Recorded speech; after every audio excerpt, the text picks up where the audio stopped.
अभी steel industry में आप जहां जाओगे वहां पहाड़ है बड़े बड़े, स्टील स्लैग, वो स्लैग का उपयोग रोड कंस्ट्रक्शन में कर रहा है। तो एक प्रकार से देश की पर्यावरण की रक्षा करने के लिए जो वेस्ट मटेरियल है उसको यूज करने में प्रायोरिटी देना। मैं तो आपको बताऊंगा, एक नई ट्रांसपोर्ट में बस मैं लॉन्च कर रहा हूं नागपुर में, पहला पायलट प्रोजेक्ट है देश की। एयर कंडीशन बस है, टाटा को ऑर्डर मिला है, उनका जॉइंट वेंचर हुआ है, बहुत अच्छी है। वो बस में 135 लोग बैठते हैं।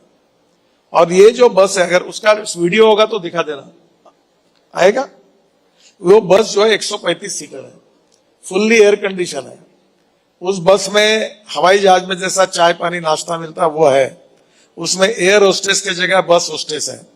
और वो बस स्टॉप पर खड़ी रहती है, ऊपर से फ्लैश चार्जर आता है और 20 सेकंड में चार्ज होती है। और उस बस का किराया डीजल बस से 30% कम है।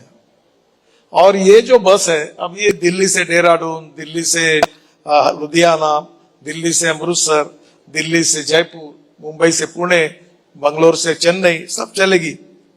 तो मुझे बताइए कि पूरा इसका जो मेट्रो की कैपेसिटी है उसका खर्चा पर किलोमीटर 550 करोड़ रुपए है। और जो बस मैं आपको बता रहा हूं जिसकी शुरुआत हो रही पायलट प्रोजेक्ट की, उसकी कॉस्ट 2 करोड़ रुपए पर किलोमीटर है।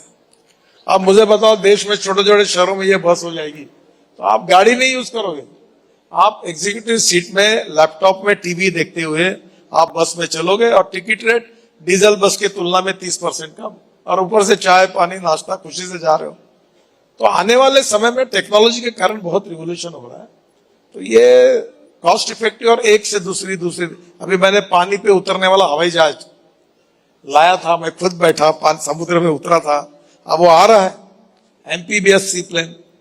तो यहां से एक तालाब से उड़ेगा कहीं और, देहरादून में कोई गंगा के पानी वहीं उतरेगा, वहां से उड़ेगा तो और कोई श्रीनगर के लेक में उतरेगा।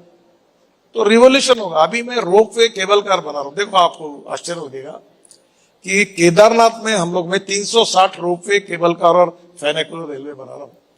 अब केदारनाथ की रोपवे है 5000 करोड़ की, और हमने टेंडर निकाला तो जो जिसको मिला है वही पूरा इन्वेस्ट कर रहा है 5000 करोड़, और पैसा हमको 800 करोड़ रुपए साल की रॉयल्टी दे रहा है।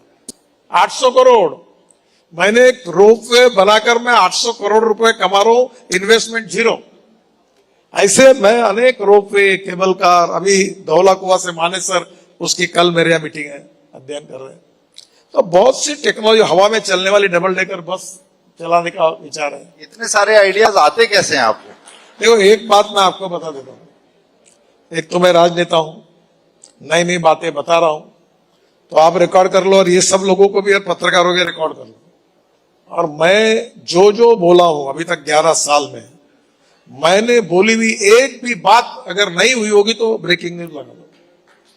मैं बोल रहा हूं वो 100% प्रूवन आपको दिखा सकता हूं, और इसलिए मैं हवा की बात नहीं कर रहा हूं। आप विश्वास रखिए, ये देश में क्षमता है, इस देश में अच्छे इंजीनियर्स है, ये देश प्रगति और विकास में पूरे विश्व को मार्गदर्शन कर सकता है, विश्व गुरु बन सकता है। ये आप सब में क्षमता है, मैं निमित्त हूं, मैं केवल उसको एक्सेलरेट करने की कोशिश कर रहा हूं। जब हम दृष्टिपथ की बात करते हैं, आप भविष्य को लेकर तार्किक भी हैं, कल्पनाशील भी हैं। तो 2047 का जो भारत होगा, उसमें परिवहन सेक्टर जो अलग अलग, उसका बस भी है, गाड़ियां भी हैं, ट्रेन भी है, हवाई यात्राएं भी हैं, उसका परिदृश्य आप कैसा आज प्रोजेक्ट करते हैं? और ऑटोमोबाइल इंडस्ट्री भारत की वो कैसी होगी? देखिए, साइंस एंड टेक्नोलॉजी बदल कर रहती है, रिसर्च ये कंटिन्यूअस प्रोसेस है।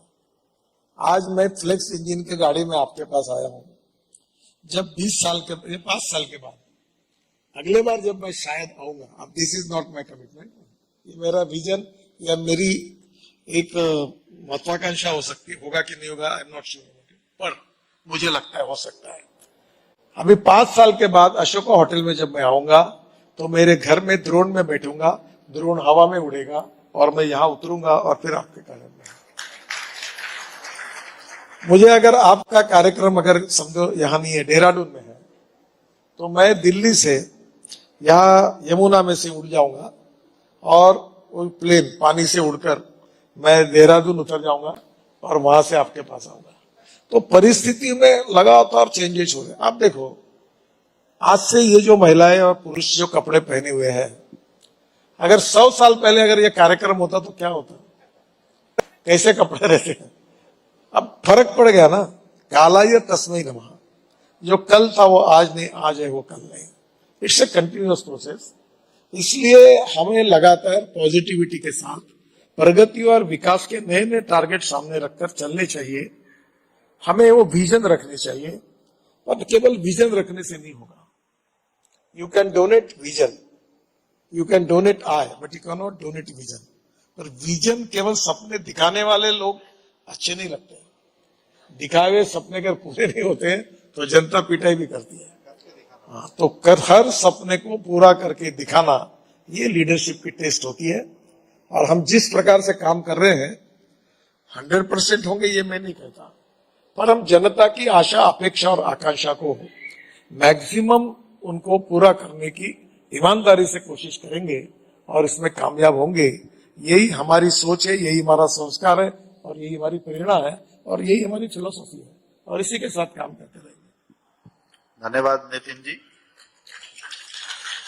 भारत की परिवहन व्यवस्था सुरक्षित कैसे होगी, टिकाऊ कैसे होगी, आधुनिकता का मेल हमारी आवश्यकताओं के साथ कैसे होगा, जो 3 डायमेंशनल अप्रोच हम कह सकते हैं, वो 3 आयामी विश्लेषण आज आपके कहने में हमें मिला है।